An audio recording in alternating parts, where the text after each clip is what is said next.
우리공화당 조은진 대표님 반갑습니다.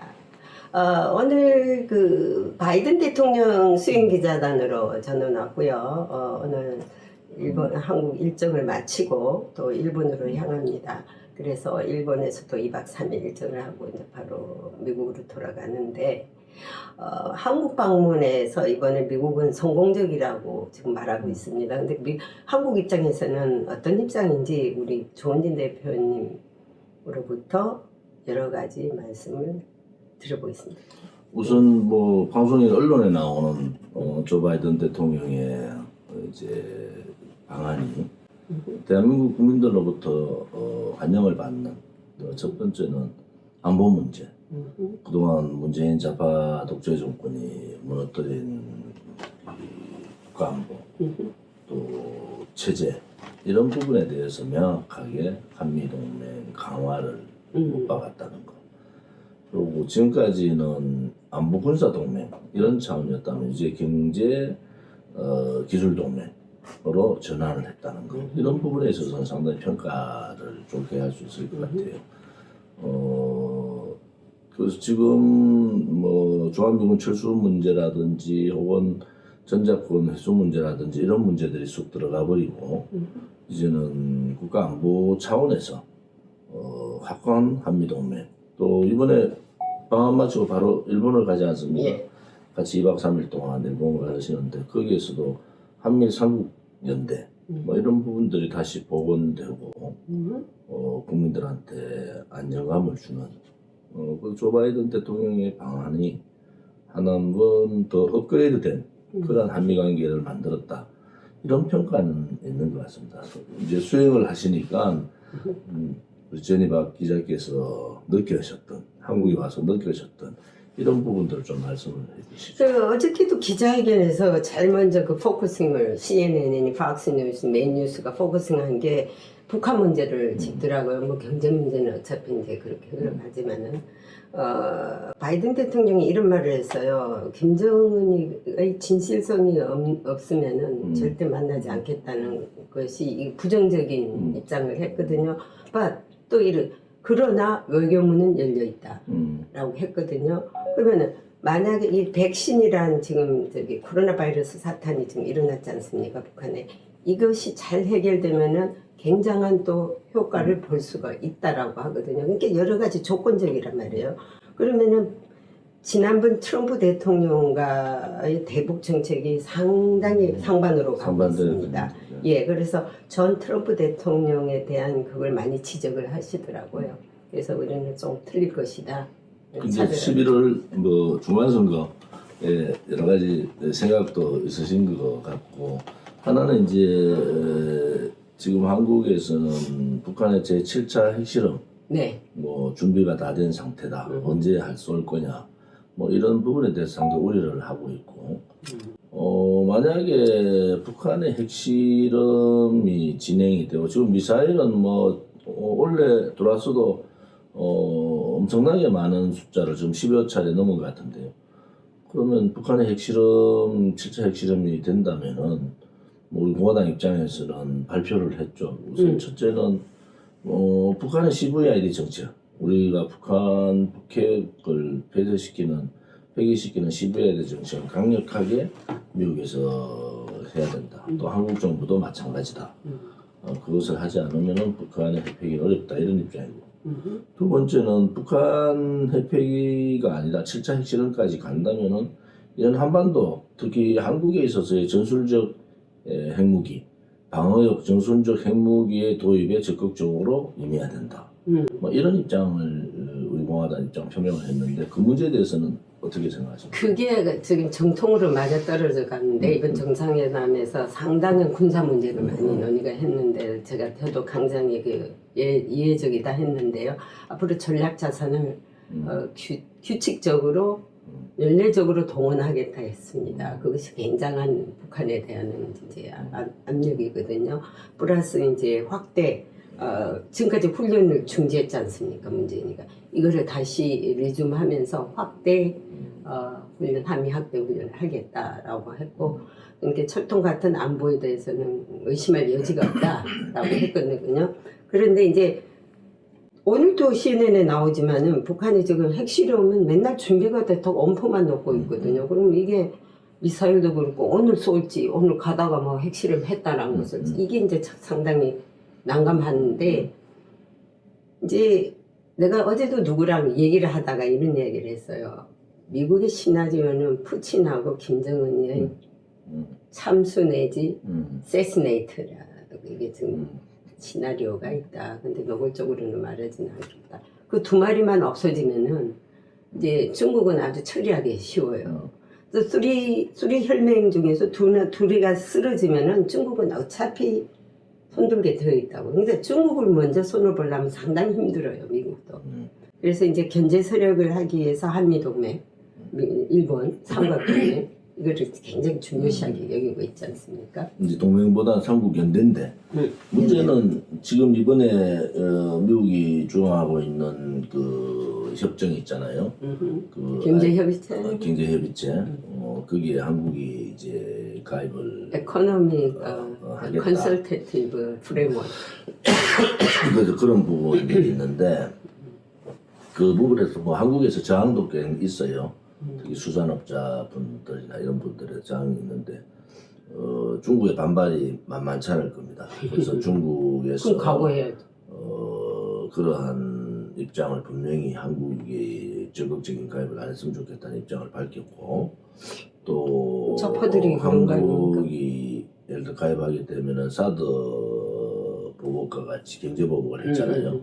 그런 식으로 한국에 대한 경제 보복이 들어올 가능성이 있다. 그래서 일부 기업들이나 이런 부분에서는 상당히 우려하는 부분도 있습니다. 그래서 그 협정 부분에서는 이번에 확실하게 이제 정리를 하고 가는 거죠. 협정 가입을 하는 걸로. 그리고 이제 에코노미 인터내셔널 프레젠티브 에코노미 프레임워크라고 해요. 그게 이제 우리로 말할 것 같으면은 경제 협의 단체. 인도태평양 단체. 그거를 줄여서 한 말이에요. 그래서 인도 패시픽 에코노미 프레임워크라고 해요. IPEF 가입 문제에 대해서 한미 간에는 조율이 끝난 것 같은데 지금 한국이 코드도 가입 안 하고 있는 상태예요. 지금 그래서 그 문제를 여쭤보는 게 그 문제에 대해서 이제 중국이 반발이 심할 거고 일본에서 나올 거예요. 기업들도 사드 경제 보복과 같은 중국의 경제 보복 상황이 온다. 또 중국은 노골적으로 왕치산이가 있잖아. 그때 와가지고 정확하게 그 왕이도 얘기하고 아무튼 그 부분에 대해서 가입을 좀 한국이 안 했으면 좋겠다는 그런 뉘앙스를 얘기를 했거든요. 뭐 그런 부분 하나. 또 우리 공화당 입장에서는 그 J-코드에 빨리 가입을 해라. 그래서 지금 한국이 살아남을 수 있는 것은 우크라이나 전쟁을 보다시피 한미동맹 강화, 또 한미일 삼국 연대뿐만 아니라 코드 국가, J-코드 국가들의 안보 동맹, 경제 동맹이 필요한 거 아니냐. 두 협정 자체가 하나 경제 동맹과 안보 동맹의 그 두 가지가 다 있는데 우리가 최소한도로 살아날 수 있는 방법 자체가 그 두 가지 동맹에 다 가입을 해야 되는 거 아니냐. 협정에. 그런 입장을 갖고 있습니다. 그게 이제 한국 정부는 지금 중국의 눈치를 보기 때문에 지금 안 하고 있는 거예요. 어떻게 되는 거예요? 중국 눈치를 보는 거죠. 사실은 이번에 경제협정 관계도 상당히 중국의 입장을 굉장히 견제를 하면서도 뭐 우리 국가의 안보 문제뿐만 아니라 경제적인 성장을 위해서 당연히 가입을 해야 되는 거니까 그 당위성 또 한국 입장에서 어정쩡한 입장을 얘기하고 있어요. 그것이 중국을 겨냥한 게 아니다. 이런 식으로 항상 정부에서는 얘기를 하고 있어요. 근데 아마 중국 정부로서는 자기들의 외교 최고의 수장들이 지속적으로 그 가입에 대해서 반대 입장을 밝히고 있는데 이제 한국은 확실한 가입 입장을 밝힌 거 아닙니까? 그런 부분하고 J-코드 문제하고 이 부분은 뭐 당연히 우리 공화당 입장에서 당연히 가입을 해야 되고 그것이 안보 경제 동맹으로서 굉장히 필수적이다.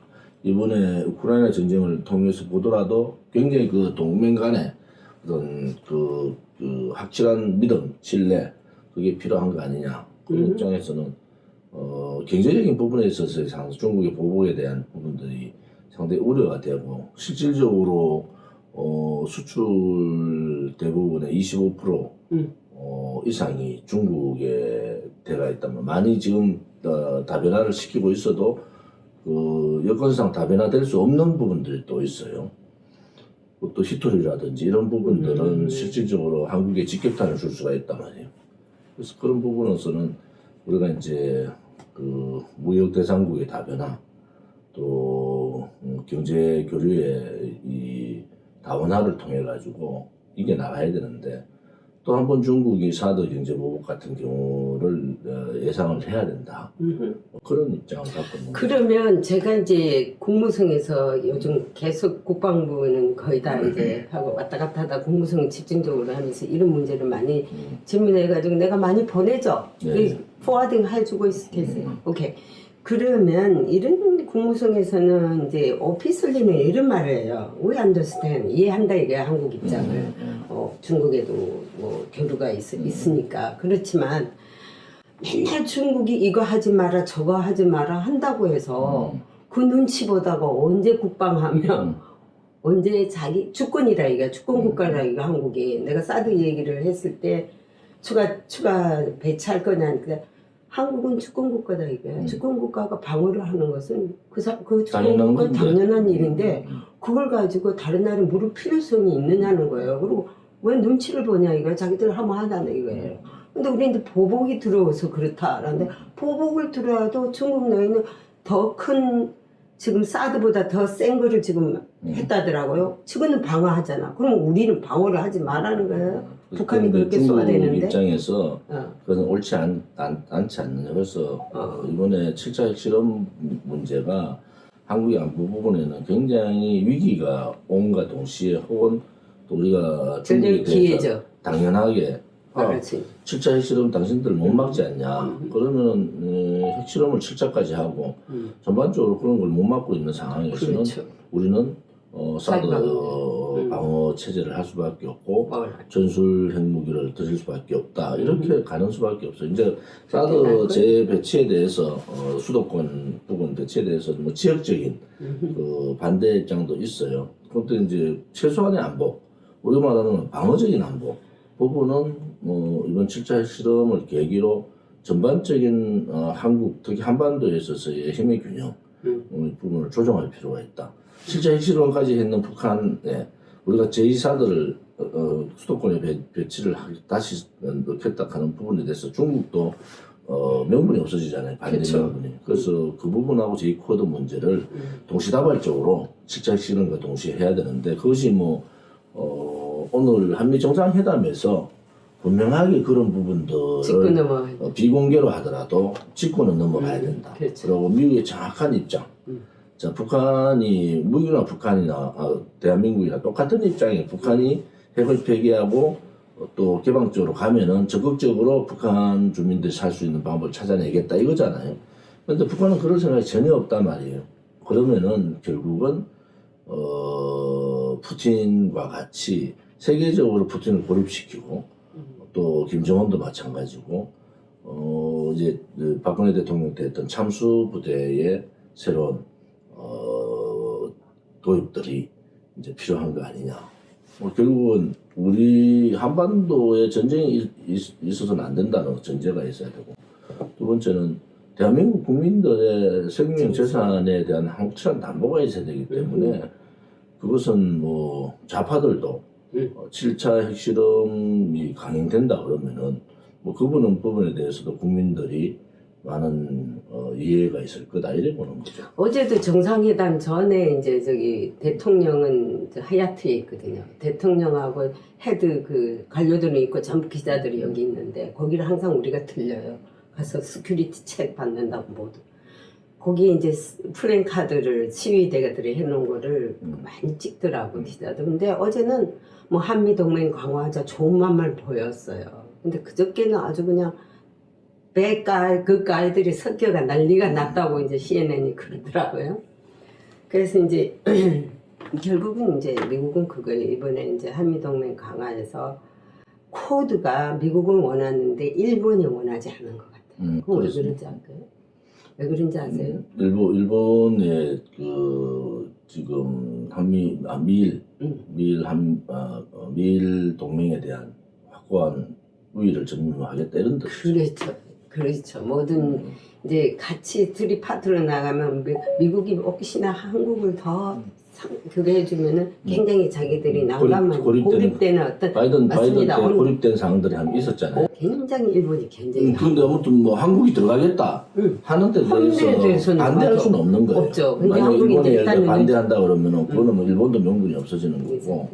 이제 우리가 걱정하는 부분들이 그러한 확고부동 안보 군사동맹은 확실하게 있어야 되고 이제 한미일 삼국연대도 다시 뭐 지소미아 문제라든지 뭐 문재인 정권의 죽창과 부분 뭐 조국이 걸렸던 그런 부분들은 이제 말끔히 정리를 할 필요가 있다. 그렇기 때문에 한일 관계에 새로운 재정립도 다시 필요하다. 그러면 그걸 바탕으로 해서 한미동맹 강화, 한미일 삼국연대 혹은 또 우리가 말하는 자유우파들의 자유블락, 뭐 반대로 얘기하면 반공블락이거든요. 반공산당, 반중블락, 뭐 이런 형태들로 우리가 나아가야 된다. 그래서 정상회담에서 그런 부분들을 비공개 회담에서라도 좀 많이 했어요. 다루고 또 그런 부분들을 이제 한국 정부의 확고부동한 입장 정리가 필요하다. 근데 군사적인 면이나 안보적인 면에 있어서는 윤석열 정부가 좌파 정권하고는 차별성을 가지고 있는 건 확실해요.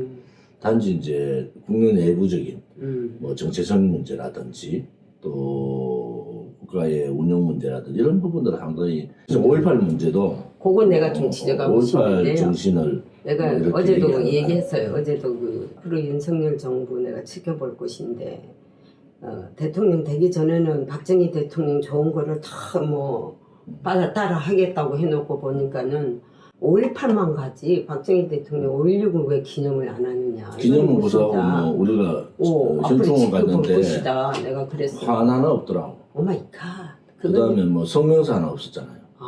그래서 이제 굉장히 내가 기분이 안 좋았다고 멀리 우리 해외 동포들 플러스 내가 그래서 그래도 역사적인 히스토리에서 성공적인 면들을 부상을 하면서 그거를 기념을 해줘야지. 아니 우파 정권이 들었으면서 그런 것까지 외면을 버리면은 교포사회 교포들은 누굴 믿느냐 이거예요. 그게 원력을 외면하고 원력에 대해서 정확한 역사 인식을 가지지 못한다고 그러면 이정만 대통령의 건국에 대해서도 잘 얘기를 안 한단 말이에요. 물론 8월 15일 날 지켜보겠지만은 그는 우파 정권으로서의 정체성의 문제가 있다 이래보는 거죠. 그렇죠. 우리가 5.16 혁명 61주년 때 현충원 또 박정희 대통령, 이승만 대통령 묘소를 참배하고 그렇죠. 또 5.16 혁명 61주년 5.16 정신이 이 시대에 우리가 가야 될 과제 뭐 이런 부분에 대해서 세미나도 했단 말이에요. 그렇죠. 어느 단체, 어느 정당도 그렇게 하지 않는다는 것은 그것은 사진만 걸어놨지 박정희 대통령의 여러 가지 역사적인 사실 또 성공된 혁명 이런 부분에 대해서 전혀 관심이 없다. 그건 결국은 국민들의 호남 눈치를 너무 많이 보고 있다. 그다음에 5.18 관련해서 그냥 정상회담 비공개 때 요청을 해라. 제가 요즘 얘기한 게 5.16 관련해서 비밀 문서로 이렇게 있던 부분들이 많이 풀렸잖아요. 그런데 미국이 풀지 않는 내용이 있지 않냐. 그 비공개된 아직도 비공개된 5.18 관련된 그 당시에 정보들을 이제는 좀 교류를 할 필요가 있고 한국 정부가 아는 부분에 대해서 미국이 갖고 있는 것을 좀 공개를 해달라. 또 하나는 탄핵 정국 때 박근혜 대통령 탄핵 정국 때 그 미태평양 함대 그 지난번 그 미 대사였던 해리슨 대사가 총사령관으로 있을 때 그때 북한의 여러 가지 직무들을 너무 잘 알고 있잖아요. 북한이 어떤 지금 굉장히 우파예요. 입장을 했든지 그런 부분에 대해서도 자유 요청을 할 필요가 있다. 왜냐하면 윤석열 대통령이 뭐 당선인 때 찾아뵙고 뭐 명예회복 부분에 얘기를 했으면은 그 실체가 있어야 돼요. 그 실체. 그렇죠. 명예회복을 하려니까 이것이 그냥 한국에 있는 뭐 시민단체 좌파들에 의한 것이 아니고 또 다른 제3의 세력들의 영향이 있었다. 뭐 이런 부분들의 자료 요청을 할 필요가 있지 않습니까? 그렇죠. 그래야지 역사라는 게 정리가 되잖아요. 그래서 그런 부분들은 뭐 공개적으로 하기 힘들면은 비공개라도 그런 부분들을 요청을 해서 한국 정부가 윤석열 정부가 명확하게 입장 정리를 좀 할 필요가 있다. 그냥 뭐 본인이 생각하는 대로 5.18 정신을 헌법 전문에 넣겠다. 그럼 근거를 내야 될 거 아니에요. 그렇죠. 그러면 미국이 갖고 있는 그 모든 그 미국이 정보를 공개했는 부분에 대해서는 이것은 실질적으로 인정할 건 인정하고 민주저항 세력이 아니었다라는 부분이 많이 나오잖아요. 그렇죠. 뭐 그런 부분에 대해서 정리를 해야지 헌법 문제 얘기도 나올 수 있지 않느냐. 그래서 그런 사항들을 이번에 정상회담 때 비공개해서라도 요청을 하는 게 좋겠다. 이런 입장을 얘기했죠. 좀 외교 채널을 통해서도 해야죠. 그거는. 왜냐면은 항상 5.18이니 좌파가 저지른 것만 가서 표류 의식하고 다독거리고 그러다 보면은 진짜 우파가 희생된 데에 대해서는 챙기지를 못하고 있는 거예요. 맞아요. 그래서 제가 볼 때는 이제 한국이 외교부 장관, 박진 외교부 장관, 권영세 통일부 장관, 또 김성한 어때요, 그분들이? 잘할 것 같아요. 지금으로 봐서는 제가 우려하는 부분들은 다 온건바라는 거예요. 세 사람이 다. 그래서 이게 지금 좌파 정권의 안보나 그다음에 이 국방 부분 또 정보 부분 이런 부분들 다시 보완을 시켜야 되는데 이 사람들 성향은 다 좋은 게 좋다 이런 입장을 갖고 있는 온건이란 게 좋긴 좋은데 추진력이 없어요. 그러니까 아니 그죠? 바꿔놓고 그것을 대화를 통해서 하는 건 좋은데 바꾸지 않고 그냥 대화만 하면 된다 이런 입장이 갈 가능성이 대단히 높다. 그럼 미국이 견지하고 있는 북한에 대한 인식하고도 또 다르다. 그렇죠. 그래서 그런 부분들이 윤석열 내각에 제가 우려 섞인 눈으로 보는 것이 지금은 물론 뭐 대화가 필요하고 한 건 한데 저기는 뭐 미사일을 이틀에 한 번씩 쏘아올리고 있고 또 질문하면은 오늘은 몇 번째인데 묻는다고 오히려 나한테 하도 많아가지고 모르겠대. 그래서 그 온건적인 외교안보 부분 라인들이 뭐 장점도 있지만 하나는 4.27 판문점 선언 국민 동의가 없었던 그다음에 9.19 군사합의 또 중국에 대한 산불 정책 이런 부분들을 제자리 돌려놔야 되잖아요. 제자리로 돌려놓는 정책을 쓰지 않고 권영세 장관이 했을 때 제가 강력하게 반발 입장을 낸 것은 제정신이 아니다 당신들이. 자 이것을 성계하겠다는 얘기는 도대체 무슨 말이냐.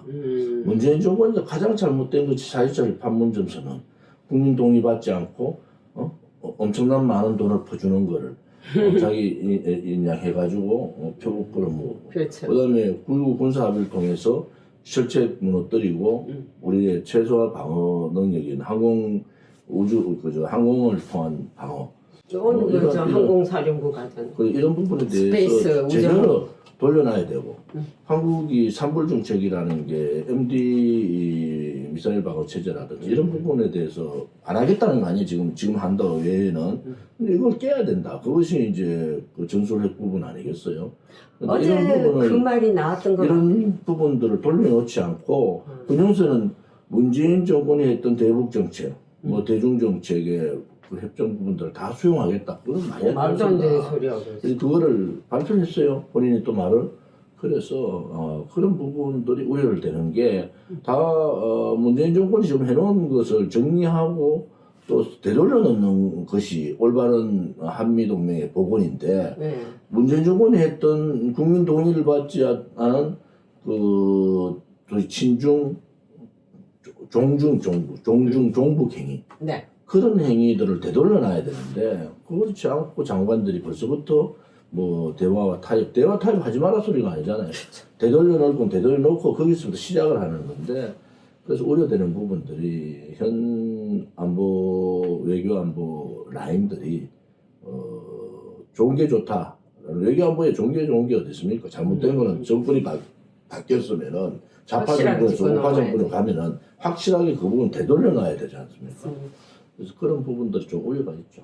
근데 이제 어저께 전작권 문제가 나왔습니다. 그래서 이제 저도 그런 얘기를 했는데 공무성에서 나온 사람하고 어저께 잠깐 얘기도 했고 그랬는데 한국의 전작권 문제는 어차피 이루어지지 않을 옵션을 였더라고. 그게 박근혜 대통령 때가 상당히 스마트했어요. 네. 그 명확하게 선을 끊었죠. 명확하게 해놨어요. 근데 그거를 아웃라인에서는 아주 그거 한 거 같으면 디플리 들어가면 그 영원히 이루어질 수 없는 그런 바고 어떻게 다 충족합니까? 그 하나하나 구체적으로 보면은 진정한 해소를 충족할 수가 못하게 없어요. 만든 거지. 예. 그래서 펜타곤에서 제가 질문할 때도 항상 그 대변인이 그러잖아요. 왜 우리가 만족할 만한 그게 안 돼 있는데 그거 될 때까지는 우리 기다리겠다. 그게 언제입니까? forever ever. 그렇죠. 그거 잘한 거예요. 굉장히 묶어놨어요. 자, 그러면 바이든 대통령이 네가 진실하게 나오면은 내가 토킹하겠다 한 것도 네가 진실하게 완전히 컴플리트리 그거 안 하면 나 영원히 얘기 안 하겠다는 거거든요. 이쪽 면에서 보면. 그 부분에 있어서는 조 바이든 대통령이 방향을 잘 잡고 예, 그게 굉장히 만족하는데 또 이게 이제 여기도 미국도 약간 잡아섞인 있잖아요, 메디아. 그건 또 바로 뒤로 보면은 그러면은 김정은이가 어떤 제스처를 취하면은 외교적으로 덜렁 받겠네. 또 이렇게 이제 분석 어느 각도에서 보느냐인데 우리 각도에서는 이제 그렇게 얘기를 하죠. 이제 대강 이제 그 마무리를 하면은 제가 좀 여쭤보고 싶은 것은 11월 미국 중간선거, 네. 중간선거의 전망이 어떤가. 이번에 뭐 트럼프는 자기가 다시 돌아갈 수 있다 이렇게 얘기를 하는데 그거는 미국의 분위기가 어떻습니까? 중간선거 지금 내한테 이메일로 계속 트럼프 다음 주에 또 뉴욕에 가서 연설한다고 오라고 하고 wait for you 하고 뭐 이메일이 오거든요. 그쪽에서 지금 그쪽 당 공화당 후보하고 조 바이든 후보가 아주 후보가 굉장히 어떤 지금 굉장히 호각지세인 거는 맞죠. 네 맞습니다.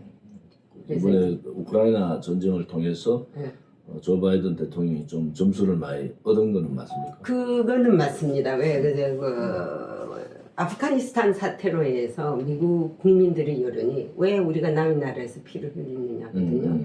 그래서 북한에 아마 한국을 친다 해도 가지 마라 할 수 있는 그런 사태까지 왔어요. 분위기가. 자 그러면 우크라이나하고는 아무 동맹 관계도 없다 이거지. 그러니까 전쟁은 하지 마라. 우리가 피는 안 그러나 인도적인 지원을 해준다. 그래서 자꾸 그 똑같은 말을 반복해 하더라고.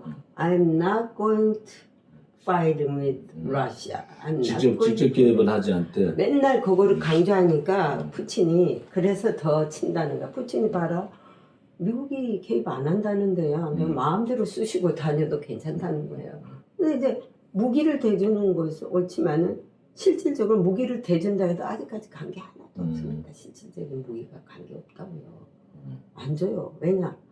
아니 혹시나 이제 얘가 젤렌스키 손이라도 들어버리면 그 무기 다 소련으로 가는 거. 소련으로 가버려요. 전략적 산뭐 콩을 그러니까 그거는 안 하고 한 일선에서 이렇게 줄 수 있는 거 그런 걸 하는데 근데 국민들이 그래서 신뢰를 받아서 자기 아들 딸을 지금 전쟁터에 안 보낸다고 확실해.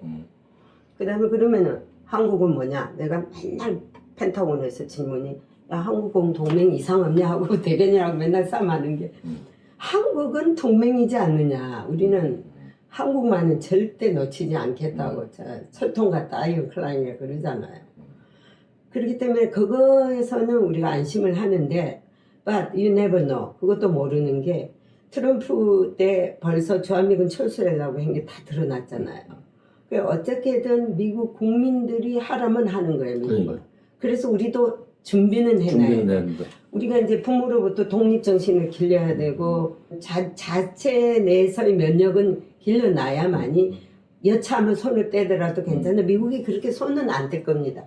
예, 한국이 지정학적으로도 한국이 엄청 중요하다는 한국에 있어서의 그 군사 동맹이나 주한미군이 오로지 한국만을 위한 건 아니니까 그렇죠. 미국의 이익도 굉장히 함축되어 있는 부분이기 때문에 그 부분은 이제 어느 정도 우리가 믿고 주한미군 철수라든지 이런 부분들은 당장에 하지 않는다는 걸 믿지만 우리는 뭐 미국의 상하원도 국민들이 반대하면 방법이 없는 거 아니겠어요? 그래서 그런 부분에 대한 거는 확실히 우리 해줘야지. 제니 기자 말씀대로 대비를 해야 된다. 내비는 그리고, 해놔야 돼. 이제 한국 일정 오늘 마무리하시고 예. 미리 몇 번 연락했는데 너무 바쁘셔서 글쎄 말이에요. 저기 내가 좀- 당에도 가서 좀 사람들도 음. 좀 우리 세미나도 한번 그러니까 딱 바쁘셔서 일정을 컨퍼런스를 못 한번 잡았는데 하고 이렇게. 근데 오늘 이제 일본으로 가는 거죠? 예. 일본도 2박 3일 예.